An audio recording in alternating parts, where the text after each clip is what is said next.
Welcome to our channel series UG classes. Hello dear students, तो आज हम लोग जानेंगे केमिस्ट्री का पहला चैप्टर जो है हमारा सॉलिड स्टेट यानी ठोस अवस्था। तो ठोस अवस्था में हम लोग सबसे पहले जान लेते हैं कि ठोस, द्रव और गैस में डिफरेंट क्या है। इसके पहले भी आप पढ़ चुके हैं डिफरेंट, तो आइए शुरू करते हैं। तो ठोस, द्रव, गैस में अंतर यानी सॉलिड, लिक्विड, गैस, 3 कॉलम। पहला IMF यानी इंट्रामॉलिक्यूलर फोर्स यानी अंतरा आणविक बल। तो जो सॉलिड है इसमें अंतरा आणविक बल वेरी हाई होता है यानी बहुत उच्च होता है, और लिक्विड यानी द्रव में हाई होता है, मतलब इससे सॉलिड से कम होता है, और गैस में तो एकदम लो होता है। जो अंतरा आणविक बल लगने वाला बल होता है सॉलिड में हाई, वेरी हाई, लिक्विड में हाई, गैस में लो। फिर IMS है इंटरमॉलिक्यूलर स्पेस यानी अंतरा आणविक स्थान। तो अंतरा आणविक स्थान जो है सॉलिड में वेरी लो, बहुत कम, लिक्विड में लो, एंड गैस में वेरी लो, वेरी हाई, बहुत उच्च होता है। ठीक, अगला डिफरेंट हमारा है शेप यानी आकार। तो जो शेप है वो सॉलिड का डिफिनिट है, लिक्विड का इंडिफिनिट है, और गैस का इंडिफिनिट है। यानी सॉलिड एकदम निश्चित है और इसका अनिश्चित है, इसका भी अनिश्चित है। तो अगला है आयतन, वॉल्यूम। इसका निश्चित होता है, इसका निश्चित होता है, और इसका नॉट फिक्स्ड होता है। फिक्स मतलब निश्चित, निश्चित, अनिश्चित, ये पढ़ चुके हैं। और अब जो है कंप्रेसिबिलिटी। कंप्रेसिबिलिटी मतलब संपीड्यता। तो जो संपीड्यता है नॉट कंप्रेसिबिलिटी। ठीक, सॉलिड में नॉट कंप्रेसिबिलिटी इसलिए होता है क्योंकि सॉलिड पहले से ही दबा होता है। ठीक, फिर अगला है लिक्विड में लो, कम होता है लेकिन कम होता है, वेरी कंप्रेसिबिलिटी। संपीड्यता सबसे हाई, अगर पूछ दिया कि संपीड्यता सबसे हाई किसमें होता है तो आप सीधे कह दीजिए गैस में संपीड्यता सबसे हाई होता है। अब बात करते हैं हम लोग सॉलिड यानी ठोस की। तो सॉलिड 2 प्रकार का होता है, एक क्रिस्टलाइन सॉलिड और दूसरा एमॉर्फस सॉलिड यानी क्रिस्टली ठोस या वास्तविक ठोस, और दूसरा इसको नॉन क्रिस्टलियन सॉलिड भी कहते हैं या पी स्यूडो सॉलिड भी कहते हैं, और क्रिस्टली ठोस या अतिशीतित द्रव या आभासी ठोस कहते हैं। तो जैसे एग्जांपल में देख लीजिए क्रिस्टलीन सॉलिड में तो मेटल जैसे aluminium, argon, AU, NaCl etc। इसमें है sulphur, colloid, liquid, gas, plastic, rubber etc। तो अब हम लोग देखेंगे क्रिस्टली ठोस व अक्रिस्टली ठोस में अंतर।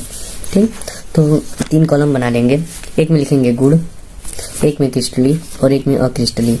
तो हम लोग जो है देखेंगे पहले ज्यामिति यानी ज्योमेट्री जो है क्रिस्टली का कैसा है और अक्रिस्टली का कैसा है। तो देखिए जो क्रिस्टली का ज्योमेट्री है वो फिक्स होगा यानी निश्चित होगा, एक रेंज में होगा। ठीक, और जो अक्रिस्टली है उसका निश्चित नहीं होगा, नॉन रेंजुअल होगा, एक यहाँ होगा तो दूसरा यहाँ होगा तो तीसरा यहाँ होगा, मतलब निश्चित नहीं है। तो इसलिए फिक्स ज्योमेट्री एंड अनिश्चित, निश्चित, अनिश्चित। ठीक, अब फिर अगला है दूसरा अवयवी कणों की व्यवस्था का क्रम। जो कण है उनकी जो व्यवस्था है वो किस क्रम में है। तो ये लॉन्ग रेंज ऑर्डर यानी दीर्घ परासी और यह शॉर्ट रेंज ऑर्डर यानी लघु परासी है। अंतर दूसरा हो गया। लॉन्ग रेंज समझ रहे हैं ना? अरे देखिए लॉन्ग रेंज मतलब 1 2 3 4 5 लड़के खड़े हैं तो एक सीधे में खड़े हैं तो लंबी लाइन बन जाएगी, और यही 5 अगर ऐसे 1 2 3 4 ऐसे 5 खड़े तो का ये कुल रेंज बन रहा है, रेंज नहीं बन रहा है, और यह रेंज बन रहा है यानी यह लॉन्ग रेंज होगा और यह शॉर्ट रेंज होगा। ठीक, तो देखिए व्यवस्था का क्रम और अवयवी कणों की व्यवस्था का क्रम और ज्यामिति दोनों एक दूसरे से जुड़े हुए हैं, इसको अच्छे से समझ लीजिएगा। फिर अगला आते हैं हम लोग गलनांक यानी इसको हम मेल्टिंग पॉइंट कहते हैं, इसको MP लिख सकते हैं शॉर्ट में। देखिए भाई केमिस्ट्री जो है ना आपकी, ये केमिस्ट्री संकेतों पर डिपेंड है, संकेतों पर, इसलिए हम भी संकेत का प्रयोग अधिक से अधिक करेंगे। देखिए गलनांक जो है, तो गलनांक इसका जो है फिक्स होता है, किसका? क्रिस्टली ठोस का। क्रिस्टली ठोस का जो गलनांक है वो 101 डिग्री सेल्सियस पर एकदम निश्चित है, और इसका जो है इसका तो तिरछा नहीं, यानी इसका कोनो निश्चितता नहीं है कि गलेगा कितने डिग्री पर नहीं गलेगा।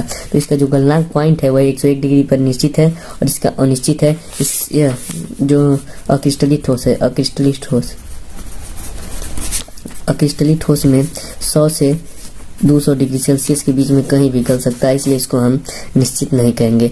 तो 3 टॉपिक हो गया, ज्यामिति, अवयवी कणों की व्यवस्था का क्रम, और दूसरा गलनांक यानी मेल्टिंग पॉइंट। फिर चौथी है टॉपिक, जो चौथा अंतर है वो दैशिकता। गुण को देखते हुए हम लोग निश्चित कर रहे हैं। तो दैशिकता है इसकी प्रकृति और इसकी समदैशिक प्रकृति। अब देखिए विषमदैशिक और समदैशिक क्या है। अगर मान लीजिए स्कूल का प्रेयर हो रहा है तो बच्चों को ऐसे लाइन से खड़ा किया जाता है, ठीक। और जब प्रेयर टाइम में बच्चों को एक लाइन वाइज खड़ा किया जाता है। और जब लंच टाइम होता है तो एक बच्चा यहाँ होगा, यहाँ होगा, यहाँ होगा, यहाँ होगा, यहाँ होगा, निश्चित नहीं है। प्रेयर टाइम में एक लाइन सीधी हो जाएगी। अगर कोई एक व्यक्ति गोली मारेगा तो सीधे पूरे बच्चों को लगेगी, लंच में मारेगा तो इसको लगेगी, तो निश्चित थोड़ी है इसके पीछे कोई हो, तो एक ही को लग सकता है, ठीक। तो इसी को हम लोग प्रकृति के दैशिकता देखेंगे कि स्थिति कैसी है। विषम दैशिक देखिए यह हानिकारक है, मतलब अगर एक लाइन में बच्चों को खड़ा कर दिया जाए तो नुकसानदायक हो सकता है। फिर समदैशिक है, इसमें देखिए निश्चित नहीं है कहाँ कौन सा बच्चा खड़ा है, ठीक। इसमें देखिए ऐसे ऐसे ऐसे, इसमें कोई निश्चित नहीं है कि कहाँ कौन सा बच्चा हो सकता है। फिर अगली प्रकृति देखेंगे तो यह वास्तविक ठोस है और यह आभासी ठोस है, या इसको अतिस्थिति द्रव भी कहते हैं। तो प्रकृति भी हो गई। और अब हम लोग का अगला है हो गया चाकू से काटने पर क्या होता है। तो चाकू से काटने पर क्रिस्टली ठोस चिकनी, जो चिकनी मतलब तल होगी चिकनी हो जाएगी और इसकी सतह खुरदुरी हो जाएगी। मान लीजिए अगर हम चाकू से काटते हैं, ठीक, ये चाकू से इसको हम काटते हैं तो ये एकदम प्लेन, ये जो हिस्सा होगा एकदम प्लेन हो जाएगा, ठीक, प्लेन। और अक्रिस्टली ठोस को काटेंगे तो ये हिस्सा हमारा जो है ये ऐसे खुरदरा हो जाएगा, ठीक। ये हमारा